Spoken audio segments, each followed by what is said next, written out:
क्या ये मुमकिन है कि सिर्फ 4 साल का राज किसी देश की कहानी को अगली 3 सदियों के लिए लिख दे? आज का डीप डाइव जहीरुद्दीन मोहम्मद बाबर के इसी छोटे लेकिन बेहद बेहद अहम दौर पर है, 1526 से 1530। और हमारा मिशन है बाबर की अपनी डायरी बाबरनामा और दूसरे स्रोतों से ये समझना कि उसने सिर्फ 4 साल में हिंदुस्तान को कैसे बदल दिया। बिल्कुल, फौजी ताकत, सियासत और तहजीब, हर लिहाज से।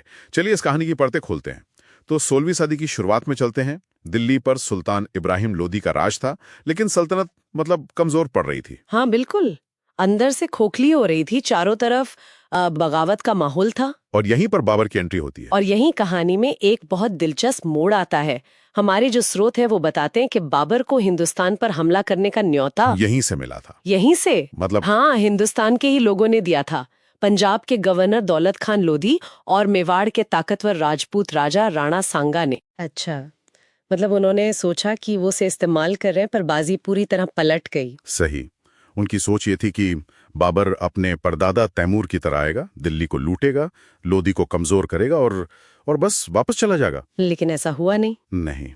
बाबर ने जब हिंदुस्तान की दौलत और ये उपजाऊ जमीन देखी तो उसने यहीं रहकर एक सल्तनत बनाने का फैसला कर लिया, और इसी एक फैसले ने सब कुछ बदल दिया। एक मिनट, लेकिन पानीपत की पहली लड़ाई के जो आंकड़े हैं, बाबर के पास मुश्किल से 15,000 सैनिक और लोधी के पास 1 लाख की फौज। ये कैसे मुमकिन हुआ? क्या लोधी की सेना इतनी कमजोर थी? कमजोर तो नहीं, पर पुरानी सोच वाली थी। और बाबर के पास था उस दौर का सीक्रेट वेपन तो नहीं कहेंगे, पर क्रांतिकारी हथियार जरूर था। तोपे? हाँ, तोपे और बंदूकें। लेकिन असली गेम चेंजर सिर्फ बारूद नहीं था, वो थी एक पूरी युद्ध नीति, जिसे तुलगमा कहते हैं। तुलगमा ये क्या थी? इसमें वो बैलगाड़ियों हाबा की एक दीवार सी बनाकर तोपों को उसके पीछे छिपा देता था। अच्छा, तो एक तरह का चलता फिरता किला बना लिया। बिल्कुल। और जब दुश्मन की सेना सामने से उलझती तो दाएं और बाएं से घुड़सवारों की टुकड़ियां अचानक घूमकर पीछे से हमला कर देती थीं। तो दुश्मन दो तरफ से फंस जाता था। हाँ, एकदम। तो ये सिर्फ टेक्नोलॉजी का खेल नहीं था, ये तो दिमागी खेल भी था। जरा सोचिए, लोदी के हाथियों ने जब पहली बार तोपों की गूंज सुनी होगी, भगदड़ मच गई होगी। वो अपनी ही सेना को कुचलने लगे। पानीपत की जीत ने तो नींव रख दी, लेकिन कहते हैं कि खानवा की लड़ाई ज्यादा अहम थी। बिल्कुल। 1527 में राणा सांगा को हराना ज्यादा जरूरी था। उस जीत ने यह साबित कर दिया कि बाबर यहाँ सिर्फ लूटपाट करने नहीं, बल्कि राज करने आया है। तो उसने अपनी फौजी ताकत तो साबित कर दी, लेकिन जो स्रोत हमारे पास हैं, जैसे बाबरनामा, वो एक बिल्कुल अलग बाबर की कहानी भी बताते हैं ना? हाँ, और यही उस किताब की सबसे बड़ी खासियत है। वो सिर्फ लड़ाइयों का ब्यौरा नहीं है।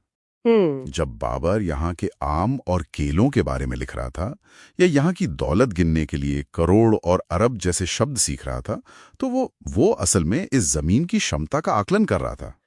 वो एक हमलावर से एक शासक में बदल रहा था। बिल्कुल। और आज भी हम मुगलों को उनकी इमारतों और बागों से पहचानते हैं। ये चारबाग शैली, क्या ये सिर्फ एक डिजाइन थी? नहीं, ये एक पूरी सोच थी। देखिए, मध्य एशिया की सूखी जमीन से आने वाले किसी भी इंसान के लिए पानी और हरियाली पर नियंत्रण, सत्ता का प्रतीक। हाँ, पावर का सबसे बड़ा सिंबल।